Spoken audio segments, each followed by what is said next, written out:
kachika, 3 days ago nga ay binahagi ni Darla Soler sa kanyang YouTube channel ang ilan sa mga update sa buhay ni Miss Kris Aquino sa Amerika kasama nga ang kanyang dalawang anak na sila Bimby at Joshua. Kung saan talaga namang maaasahan nga si Bimby sa kahit anong bagay basta ito ay patungkol sa kanyang mama Kris.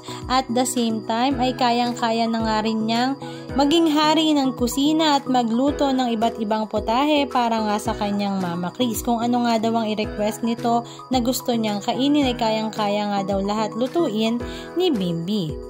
Kaya naman ang mga netizens ay talaga namang sumaludo nga sa Queen of All Media na si Miss Kris Aquino dahil sa kung paano nga ba gaano karesponsable ang kanyang two gentle giants.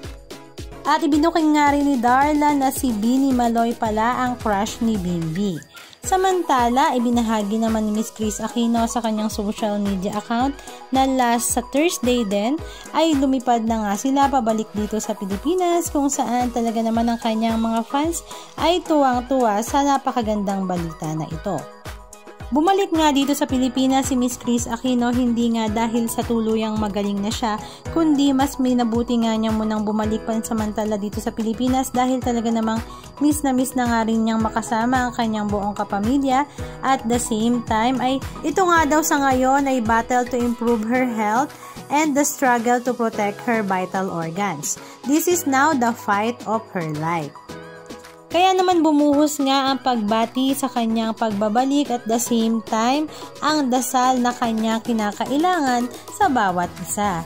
Halika at panoorin natin at basahin ang ilan sa mga comments ng kanyang mga malalapit na mga kaibigan sa showbiz industry pati na rin ang kanyang mga fans.